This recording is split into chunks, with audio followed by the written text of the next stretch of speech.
یا جو بھی نہیں سن رہا ہے اور اس کو کسی نے بتایا کہ مولانا یہ سوال کر رہے تھے، یہ بتائیے کہ یہ جو جنت البقیع منہدم ہوئی ہے ہمارے دور میں، ہمارے زمانے میں، ہم دیکھ رہے ہیں، اپنی ان آنکھوں سے دیکھ رہے ہیں، آپ نے یہ ذریعہ رکھی ہے نا، یہ ذریعہ یہ اصلی ہے نہیں ہے نا، یہ شبیہ ہے، ٹھیک ہے نا؟ شبیہ ایک بھائی کے روزے کی ہے نا؟ کتنا آپ کا جذبہ ہے اس بھائی کے لیے، دوسرے بھائی کو کیوں آپ بھولے ہوئے ہیں؟ یہ ایک سوال، اس کا جواب آپ خود دیں، مجھ کو مت دیں۔ اس کا کیا کر رہے ہیں، میں کیا کر رہا ہوں؟ اس بھائی جو ان کا بھی امام ہے، حسین کا امام ہے حسن، کیا باتیں کر رہے ہیں آپ؟ امام حسن کتنے مظلوم ہیں آپ کو پتہ ہے؟ بے پناہ مظلومیت ہے میرے مولا کی۔ اس امام حسن کے لیے ہم نے کیا کیا؟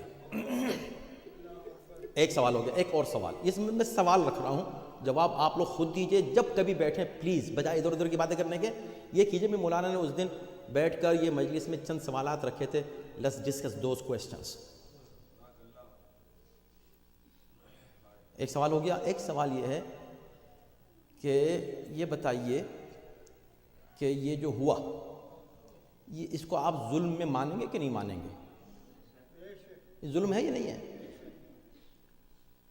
اگر شک ہے اس میں، یا اس میں ڈاؤٹ ہے، یا ریسرچ کرنی تو کر لیں، یہ تو ایک سوال میں رکھ رہا ہوں کہ ہر مومن جو میری آواز سن رہا ہے وہ خود سے پوچھے کہ میں ذرا دیکھوں، ایک منٹ رک جاؤ، یہ جو روزے ڈھائے گئے، ہاں روزے تھے، موجود تھے، یہ ظلم ہے کہ نہیں ہے؟ تو اب یہ آپ جو بھی فیصلہ کریں، اگر آپ کہیں کہ ظلم ہے، اگر آپ نے کہا ظلم ہے تو ایک اور سوال اس پر آئے گا، ان کو یاد رکھیے گا، نوٹ کر لیجیے گا یہ سوالات، ایک سوال اور آ جائے گا۔ تھینک یو، صلوات۔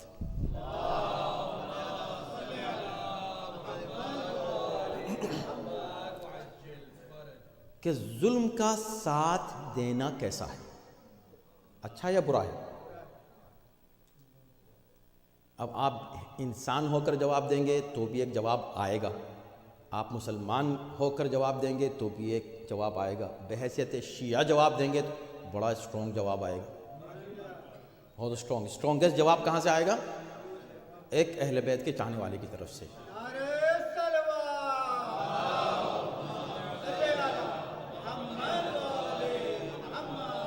دیکھیں میں کتنی سمپل باتیں کر رہا ہوں آپ کے سامنے، تو آپ پہلے اس پوچھیں کہ ظلم ہے کہ نہیں، یس یا نو، تو آپ جو بھی جواب دیں، اس کے بعد اگر آپ نے جواب دیا کہ ظلم نہیں ہے تو پھر ہماری آپ سے گفتگو وہیں ختم ہو جائے گی، آپ جانیں، آپ کا کام جانیں۔ اگر آپ نے کہا نہیں ظلم ہے تو اب پھر نیا ایک سوال آئے گا کہ کیا ظلم کا ساتھ دینا کیسا ہے، تو آپ سب کہیں گے کہ برا ہے، برا ہے۔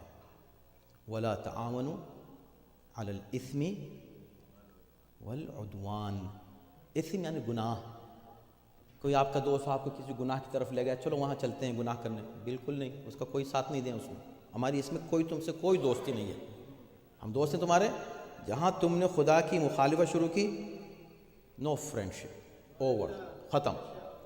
علی الاثم، لیکن عدوان کا لفظ قرآن نے استعمال کیا ساتھ میں۔ عدوان کیا ہے؟ ظلم کو عدوان کہا جاتا ہے، ظلم میں کسی کا ساتھ مت دینا۔ تو اب جو دوسرا سوال کیا تھا کہ کیا ظلم کا ساتھ دے سکتے ہیں، تو قرآن کہہ رہا بالکل نہیں دے سکتے، اور آپ نے بھی یہی کہا کہ نہیں دے سکتے، ٹھیک۔ اب تیسرا سوال، یہ ذرا سخت ہے میرے بھائی، اور بجائے میں آپ سے کروں میں اپنے سے کر لوں تو ذرا آسان ہو جائے گا، لوگ ہی نہیں کہیں مجھ کو کہا، مولانا نے خود کو کہہ دیا تھا۔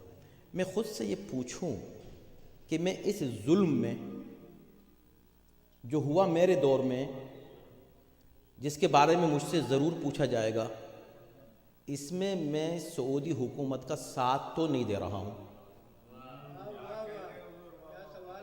آپ کہہ رہے ہیں کتنی بڑی باتیں کر رہے ہیں مولانا، خیریت تو ہے، کیا باتیں کر رہے ہیں یہ؟ جی میں یہ بات آپ سے نہیں کر رہا ہوں، میں خود سے کر رہا ہوں۔ میں یہ پوچھ رہا ہوں اپنے آپ سے کہ کیا میں اس میں سعودی گورنمنٹ کا ساتھ تو نہیں دوں، ان ظالموں کے ساتھ تو نہیں ہوں میں؟ تو آپ کہیں گے نہیں کیسے ہو سکتا ہے، آپ تو ماشاءاللہ مولانا ہیں. ہم نے کہا ماشاءاللہ مولانا بھی کبھی ساتھ دے سکتے ہیں، ایسی بات نہیں ہے. بھائی سعودی کا ساتھ دیں گے، وہابیوں کا، ان ظالموں کا ساتھ دیں گے؟ بھائی ساتھ دینے کا مطلب تھوڑے کہ جا کے آپ ساتھ میں توڑیں گے، یہ نہیں ہے ساتھ دینا. پڑھیں جو زیارت آپ پڑھتے ہیں، کیا کہتے ہیں؟ لعن اللہ امتا ظلمتک ولعن اللہ امتا قتلتک. رک جاتے ہیں یہاں پر. وَلَعَنَ اللَّهُ أُمَّةً سَمِعَتْ بِذَلِكَ فَرُضِيَتْ بِهِ. لعنت ہے اس قوم پر کہ جس نے اتنے بڑے ظلم کو سنا اور خاموش رہی اور راضی رہی. اب راضی رہنا کیا مطلب؟ راضی نہیں، ہم تو راضی نہیں ہیں جی. رک جائیے، اسی کو امتحان کہتے ہیں. ہو ہی نہیں سکتا کہ دنیا کا کوئی مومن، کوئی مسلمان، کوئی انسان اس ظلم پہ راضی بھی ہو نہیں سکتا. لیکن یہ دعویٰ ہے کہ راضی نہیں ہو سکتا. راضی کہتے کس کو ہیں؟ راضی کس کو کہتے ہیں؟ راضی کا مطلب یہ ہوا کہ آپ کچھ نہ کہیں، خاموش رہیں. کہا نہیں وہ دل سے بھی تو ہے نا ناراض، کہ دل سے آپ ناراض ہیں. تو جی دل سے ناراض کون؟ کہ جو ہاتھ نہ ہلا سکے، جو جسم نہ ہلا سکے، جو باقاعدہ اس کی مخالفت جا کے نہ کر سکے، جو ظالم کا ہاتھ پکڑ کے روک نہ سکے. روک نہیں سکتا تو اس کو ٹھیک ہے بھئی تم زبان سے کہہ دو. زبان سے نہیں کر سکتا تو چلو گھر میں بیٹھ کے دل سے ہی نفرت کرنا شروع کر دو. آپ اس وقت شمر کا ہاتھ روک سکتے ہیں؟ روک سکتے ہیں؟ آپ کہیں گے وہ تو ہو چکا. ہاں تو پھر اس کا مطلب ہے آپ شمر کا ہاتھ نہیں روک سکتے.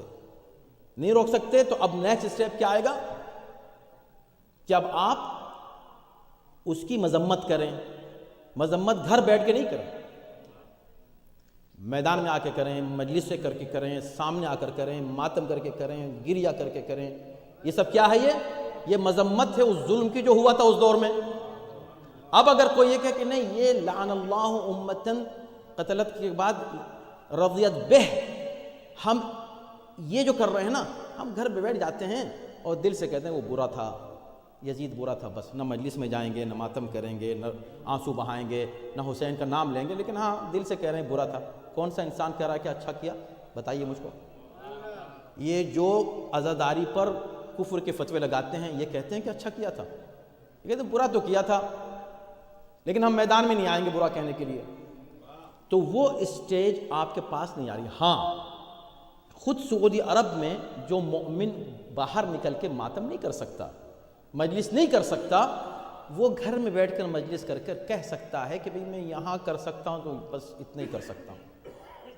تو جتنا جس شخص کی مجبوری ہوتی جائے گی اتنا وہ شدت اس اظہار براءت کی کم ہوتی جائے گی.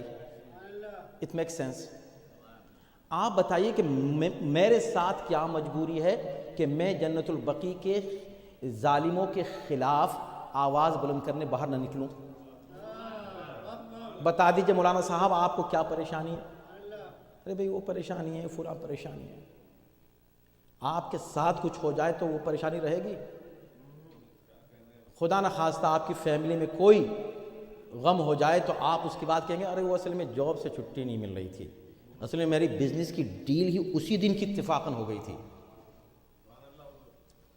یہ میں سمپل باتیں رکھ رہا ہوں، بہت سخت باتیں کہنے سے پرہیز کر رہا ہوں اس لیے کہ مجھے حق نہیں ہے چونکہ. لیکن ہاں یہ حق ہے کہ میں خود کو اور آپ کو یاد دلاؤں. فذکر ان الذکری تنفع المؤمنین. اور یہ جو ہے نا یہ اتنا معروف قول، تعاونوا علی البر والتقوی، نیکی اور تقوی میں ساتھ دو، گناہ اور ظلم میں ساتھ مت دو. کتنی بار آپ نے سنا علماء سے؟ آپ کو پتہ ہے کس جگہ ہے یہ آیت؟ پڑھ لیجیے، چلیں میں آپ کو حوالہ دیتا ہوں. یہ سب چیزیں ہیں آج کی مجلس میں، یہ سب گفتگو ہو رہی ہے. بعد میں اس پہ جو ایک ایک لفظ پہ غور کیجیے گا.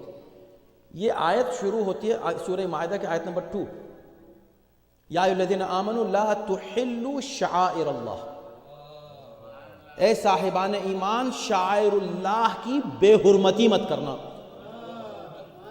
اس کے بعد کچھ شعائر اللہ گنے ہیں، ولا الشہر الحرام ولا الہدی ولا القلائد، یہ سب ہوتے ہوتے اس کے بعد کہا گیا ہے وَتَعَامَنُوا عَلَى الْبِرِّ وَالتَّقْوَى، اور نیکی میں ایک دوسرے کا ساتھ دو، تقوی میں ایک دوسرے کا ساتھ دو، وَلَا تَعَاوَنُوا عَلَى الْإِثْمِ وَالْعُدْوَانِ، اثم اور عدوان میں ساتھ مت دو۔ تو آپ اس کی لوکیشن دیکھیں اس آیت کی، اور اس سے ملائیں اس بات پر کہ شاعر اللہ کی بات ہو رہی ہے کہ شاعر اللہ کی بے حرمتی مت کرنا۔ اس کا مطلب یہ کہ صاف کھلا ہوا اشارہ یہ کہ اگر کوئی شاعر اللہ کی بے حرمتی کرتا ہوا نظر آئے، وہ ظلم کر رہا ہے، گناہ کر رہا ہے، اس پر تمہیں خاموش رہنا جائز ہی نہیں ہے، اس لیے کہ خاموشی اس ظلم کا ساتھ دینا ہو جائے گا۔ اور اگر کوئی شخص اس کی مخالفت کے لیے اٹھا ہے، اس ظالم کا ہاتھ روکنے کے لیے اٹھا ہے، یا اس ظلم کی تلافی کے لیے اٹھا ہے، تو وہ کیا ہے؟ اس شاعر اللہ کو، اس شاعر اللہ کی حمایت کے لیے کوئی اٹھائے، وہ کیا چیز ہے؟ وہ ہے بر اور تقوی ہے، وہ نیکی ہے اور تقوی ہے۔ اس نیکی اور تقوی کا تمہیں ساتھ دینا ہے۔ بات ہو گئی نا؟ پیغام پہنچ رہا ہے، بات ختم ہو گئی۔ اب ایک اور سوال بڑا خطرناک ہے، اور میں خود گھبرا رہا ہوں یہ سوال کرتے ہوئے آپ سے، اس لیے کہ انالیسس کرنے میں بہت محتاط رہنے کی ضرورت ہوتی ہے، اس لیے میں کوئی سٹیٹمنٹ نہیں دے رہا ہوں، اتنا سمجھ لیجیے، میں صرف سوالات کر رہا ہوں تاکہ ہم کو معلوم ہو کہ ہم آج جب اٹھیں 8 شوال 99 years are over today. From tomorrow 100th year starts. کل سے 100واں سال شروع ہو گیا۔ ایسے نہیں کہ نیکسٹ ایئر 100 ہوگا، نہیں، 100 اب شروع ہو گیا۔ آپ کا بچہ جب 8 سال کا ہوتا ہے تو آپ کے 8 سال کا ہو گیا، مگر 9واں شروع ہو گیا کہ نہیں؟ تو یہ سال شروع ہو گیا۔ اب یہ جو سال ہے، this year is going to be the year of Baqir.